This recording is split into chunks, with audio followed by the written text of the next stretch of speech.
होके कि हमली करना चाहता हूं प्राइम मिनिस्टर और होम मिनिस्टर से, प्लीज इंश्योर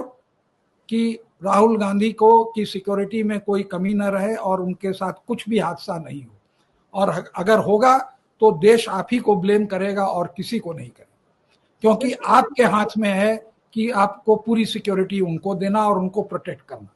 लेकिन एक बात आप और देखेंगे, जब वो घेरे में रहते हैं तो सिक्योरिटी के, जब वो जाते हैं तो परमिशन लेते हैं लोग, तब उनको अंदर आने देते हैं। ये भी नहीं है कि राहुल गांधी जो है इनडिसिप्लिन्ड है, वो सिक्योरिटी की बात मानते हैं, उनको मालूम है,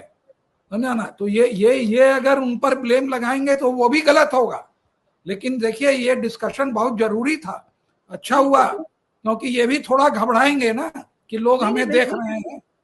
नहीं, क्योंकि ये हमने देखा है कि जब भी इस तरीके का इंस्टीट्यूशनल कोलैप्स, मैंने तो अलग अलग नॉवेल्स पढ़ी हैं, उसी से मेरा दिमाग चला कि भाई इस चीज पर हमें डिस्कशन इसलिए करना चाहिए, जरूरी है कि जब इंस्टीट्यूशनल कोलैप्स कहीं पर भी होता है तो जब सत्तारूढ़ दल कांपने लगता है तो कुछ ना कुछ ऐसी अनहोनी की घटनाएं जरूर होती हैं, और ये हिस्ट्री में लिखा है, और आप किसी भी देश में देख लीजिए ऐसा होता ही होता है। मैं राय साहब इसलिए इस चर्चा को करना जरूरी था कि राहुल की जान पर इतना बड़ा खतरा है, क्योंकि एक ऐसी चीज उन्होंने बेनकाब की है जिस चीज पर मोदी और शाह साहब और चुनाव आयोग, जिसमें कि राजीव कुमार भी इन्वॉल्व है और ज्ञानेश कुमार भी इन्वॉल्व है, ये चारों लोग एक साथ एक प्रोजेक्ट पर काम कर रहे थे, वोट रिगिंग के इतने बड़े प्रोजेक्ट पर काम कर रहे थे कि सत्ता पर बैठना है तो इसी मॉडल से बैठना है। उस मॉडल को उजागर किया है, उसको बेनकाब अगर राहुल गांधी ने किया है तो ये आज अपने आप में क्या एक ये इंटरनेशनल स्टोरी नहीं है।